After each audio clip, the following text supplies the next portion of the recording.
નમસ્કાર. ફાઇલો એપ્લિકેશનમાં ડેલ્ટા ટી કેવી રીતે જોવું અને ડેલ્ટા ટી અનુસાર સ્પ્રેનો સમય કેવી રીતે નિર્ધારિત કરવું. ડેલ્ટા ટી એ હવાના તાપમાન અને ઝાકળબિંદુ તાપમાન વચ્ચેનો તફાવત છે. વાતાવરણમાં ઠંડકને કારણે હવામાં રહેલું ભેજ ઝાકળબિંદુ બને છે, જે હવામાં ભેજનું પ્રમાણ દર્શાવે છે. ફંજીસાઇડ સ્પ્રે લેવાનો શ્રેષ્ઠ સમય નક્કી કરવા માટે ડેલ્ટા ટી ખૂબ જ મહત્વપૂર્ણ છે. ડેલ્ટા ટી હવાના ભેજ અને હવાના તાપમાન વચ્ચેના સંબંધને પ્રતિબિંબિત કરે છે, જે એકબીજાથી વિપરીત છે. જ્યારે ડેલ્ટા ટી નીચું હોય છે, મતલબ કે શૂન્યની નજીક હોય છે, એટલે કે હવાનું તાપમાન ઓછું હોય છે, હવામાં ભેજ વધારે હોય છે, તો આ પરિસ્થિતિમાં લીધેલા સ્પ્રે છોડ દ્વારા સારી રીતે શોષાતા નથી, કારણ કે સ્પ્રે ઊંચા ભેજના કારણે આ ટીપાં પાંદડા પર રહે છે અને લાંબા સમય સુધી અને બાષ્પીભવન કરવામાં સક્ષમ નથી.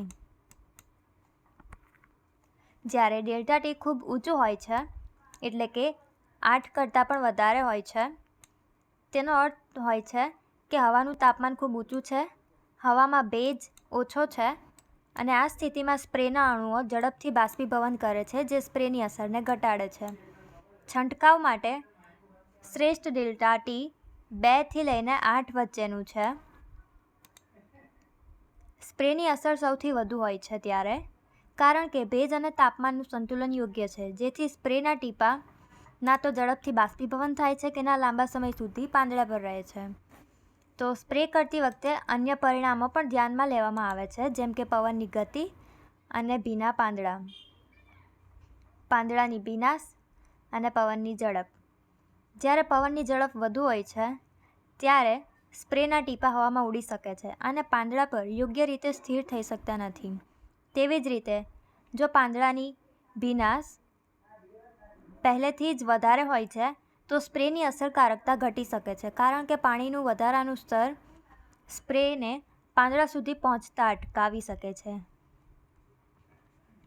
જો ડેલ્ટા ટી લાલ રંગમાં હોય છે, તો તેનો અર્થ એ છે કે સ્પ્રે માટે યોગ્ય સમય નથી. તેથી આવા સમયે સ્પ્રે કરવાનું ટાળો. અને જો ડેલ્ટા ટી ગ્રીન કલર દર્શાવે છે, તો તેનો મતલબ કે હાલ આપણે સ્પ્રે લઈ શકીએ છીએ. તમે ખેતરમાં વિકલ્પમાં ડેલ્ટા જોઈ શકો છો, તો તે માટે સ્પ્રેનો સમય નક્કી કરી શકો છો. જ્યારે તમે રોગ વિકલ્પમાં ડેલ્ટા ટી જોઈને તમે આગામી 4 કલાકમાં સ્પ્રેનો સમય નક્કી કરી શકો છો. ધન્યવાદ.